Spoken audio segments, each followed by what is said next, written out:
Hi అండి, నమస్తే. Welcome back to Konaseema రుచులు. ఈరోజు వీడియోలో చిక్కుడుకాయ పచ్చికారాన్ని మీతో షేర్ చేసుకోబోతున్నానండి. ఇది చిక్కుడుకాయల సీజన్ కాబట్టి డెఫినెట్గా ఒకసారి ఈ చిక్కుడుకాయ పచ్చికారాన్ని ట్రై చేసి చూడండి. చాలా టేస్టీగా ఉంటుందండి. ప్రాసెస్ కూడా చాలా ఈజీ. మరి ఇంకా లేట్ చేయకుండా ఈ చిక్కుడుకాయ పచ్చికారం తయారీ విధానాన్ని త్వరగా చూసేద్దాం పదండి.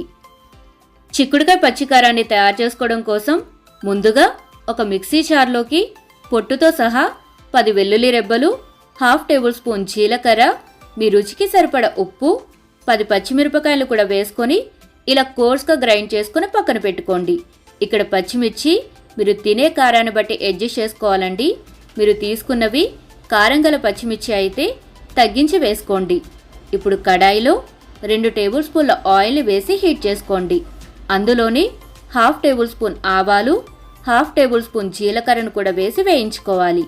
ఇవి కాస్త వేగాక ఒక పెద్ద ఉల్లిపాయ సన్నని తరుగు, 1/2 టేబుల్ స్పూన్ పసుపును కూడా వేసుకొని జస్ట్ ఉల్లిపాయ ముక్కలు ఇలా కొంచెం మెత్తబడేంత వరకు వేయించుకోండి, సరిపోతుంది.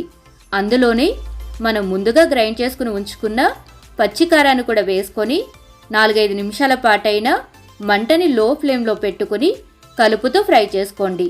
పచ్చికారం ఇలా బాగా వేగాక ఇప్పుడు ఇందులో 1/2 కేజీ చిక్కుడుకాయల్ని చివరలు తీసేసి 2 భాగాల కింద తుంచుకొని ఇలా ఉడికించి వేసుకోవాలి.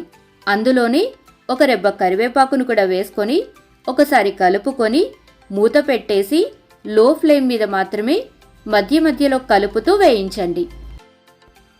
చిక్కుడుకాయలు ఇలా బాగా వేగాక 1 టేబుల్ స్పూన్ వరకు వేయించి పొడి చేసుకున్న ధనియాల పొడి, 2 టేబుల్ స్పూన్ల ఎండు కొబ్బరి పొడి, మరొక రెబ్బ కరివేపాకును కూడా వేసుకొని మరొక నిమిషం పాటు కలుపుతూ వేయించి స్టవ్ ఆఫ్ చేసేయండి.